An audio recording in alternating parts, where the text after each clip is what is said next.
And hello once again, my name is LC Lupus. I am a writer person with a marginal education in literature, I suppose.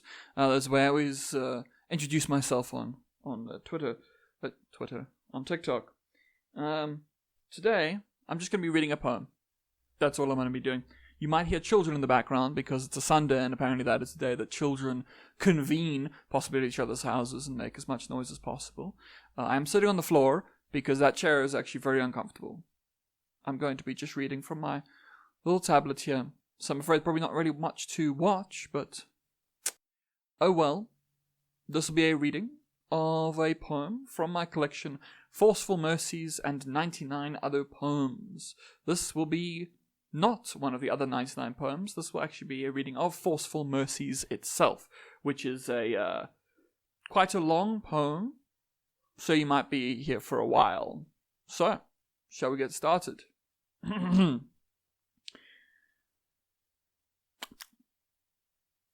am here to tell you of my mercies. I cannot truly help any of you, but I can attempt to ease your passing.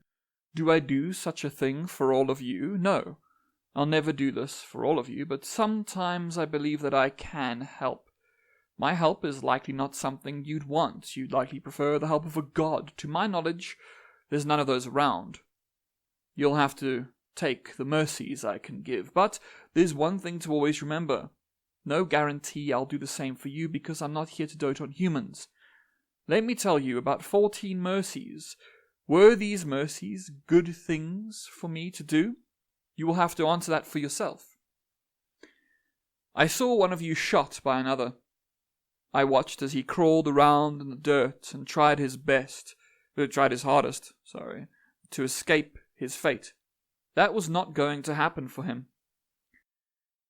He may have brought this death upon himself, for those in war must accept their choices. He chose to fight for human-made borders in a country far from his home borders. He may have deserved what was on its way, as his chosen foes grabbed him by the arm. They would pull him toward a painful death, but I made sure this would not be his fate. They cracked his head against an unseen rock, and the man died within a few moments.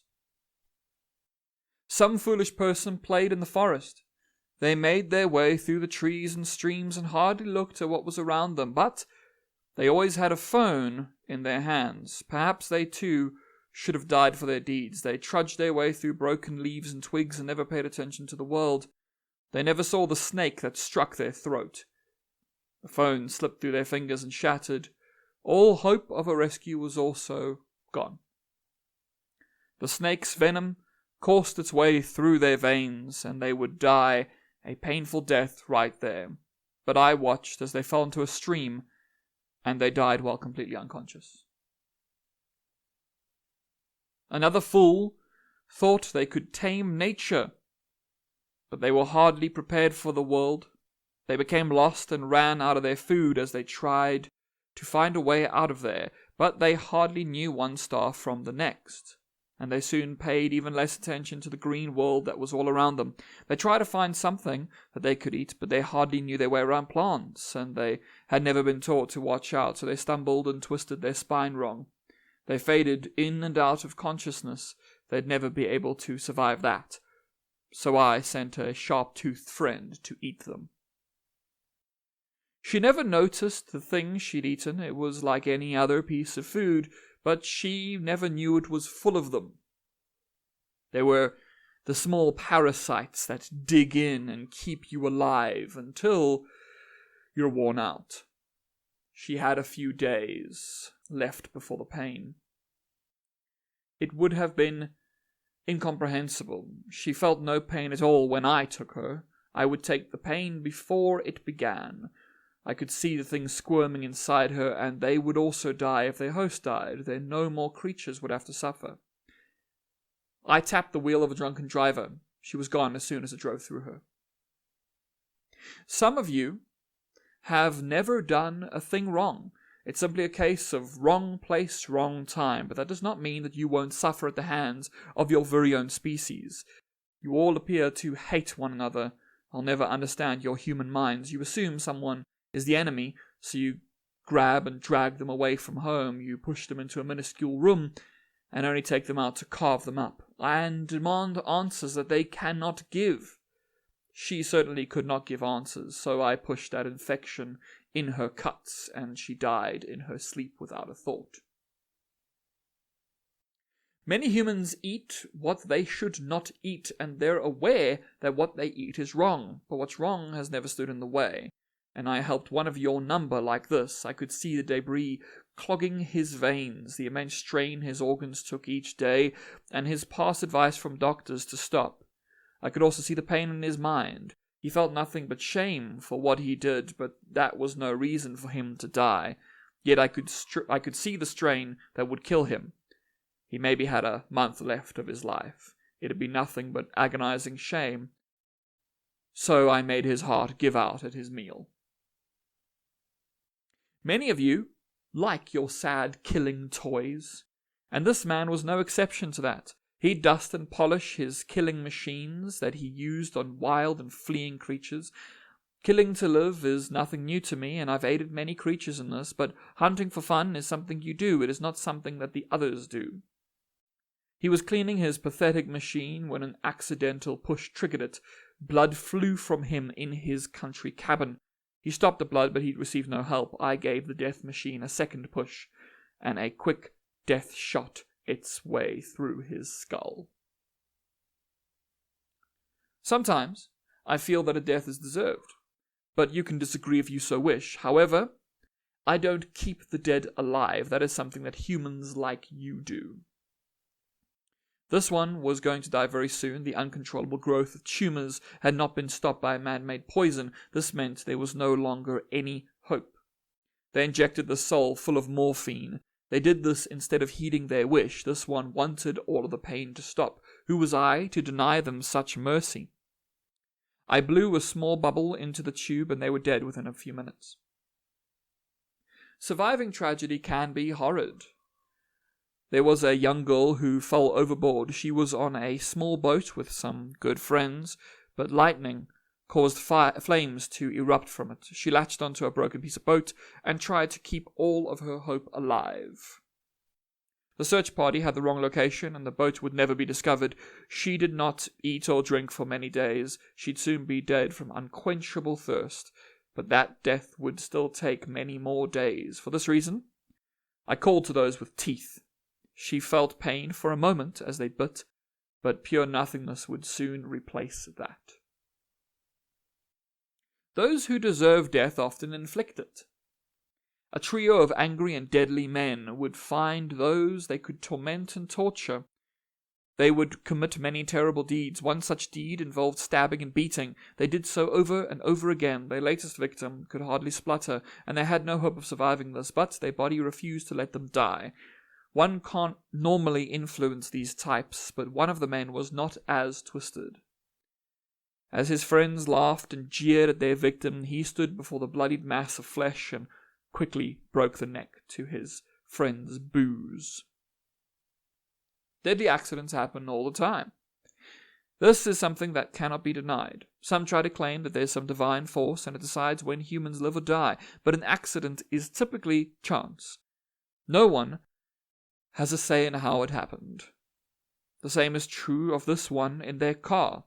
They were already old, but had years left, and their car wheels slipped on a strange wet patch. It was not usually wet right there. Cough. But the rain had not dried enough for them. They flipped and were pinned in the dead of night. It would have taken long for them to die. I made the belt buckle and snapped their spine. We must all sometimes choose a life to spare. I recall the mother with her baby. She was so excited for that small thing, but I could see the issue in the womb. The doctors never spotted the problem. Neither mother nor baby would survive, but the baby bomb continued to grow. The mother's new pains were ignored by doctors. They were normal, and the baby was fine. She had no reason not to believe them. In 1 week, the baby would kill the mom. So I blocked the cord for a few moments. The doctors saw the problems afterwards. But the mother still mourned for her baby. You try to fight the inevitable. It is a human trait that I admire. But it's still an inevitable fight. They wanted to fight against their sickness. However, I could watch the surgery, and I knew it was never going to work. The doctors just wanted to improve things, such as the patient's quality of life. It was only going to make their life worse. It was the worst mistake they could have made. There was no way that they could have known that, but I decided to help them myself. I shifted the surgeon's hand as she worked. One of their major arteries was nicked. Humans do the most ridiculous things. Sometimes I find that I hope they will die. Yet I can understand their decisions. Many other creatures wish they could fly, and humans have designed flying machines. Many of them take to the skies all day, but some decide to jump out of their planes. They have devices to stop from dying. This one man's parachute did not open. I could have let him see his coming death. But I decided to affect his brain. I sent him a quick, painless aneurysm. He was dead long before he hit the ground, and he felt nothing for most of the trip. These events have been my forceful mercies. I will never regret any of them, but I know that humans are not like me. You cannot see the things that I can see. You have small and limited perspectives, and yet you believe yourselves capable. You believe that you understand the world. You fiddle with what you think is knowledge, such as science, ethics, and religion. You can barely seek to comprehend it. Your lives are short, painful, and meaningless, not to you, but to one such as myself. Inform me of those thoughts in that small head with its tiny brain and abilities. But let me remind you of what I did, for these are my 14 forceful mercies. I struck one over the head to help them. I drowned one so there'd be no suffering. I sent a fellow creature to help one. I guided one of you to run one down. I stopped one's pain by giving them away. I had the heart of one give out in time. I used one of your death machines on one. I blew a deadly bubble through a pipe. I whispered to those with teeth to help one. I influenced mercy in one of you. I made a belted safety device help. I took one of your young to save your old. I caused the hand of one of you to slip. I ended fear early on a sheer fall. I have ended lives that were certain deaths. So, was what I did a good thing to do? And that is my poem about death. A very, very fun topic that is extremely entertaining. So, if you did enjoy that poem, you can read the other 99 poems that are in the collection Forceful Mercies and 99 Poems, which is my collection. You can find it in the description. You can download it completely for free, if you so desire, on itch.io, or you can, do the other thing. Like, you can pay for it if you want. You can buy it on Amazon or Kobo. I don't really mind. Or you can read it for free, as I said. You can also check out a couple. I'll put them in the description. I've actually done a bunch of TikToks of readings of some of the other poems. But TikTok has algorithm things, so none of them are the sweary ones.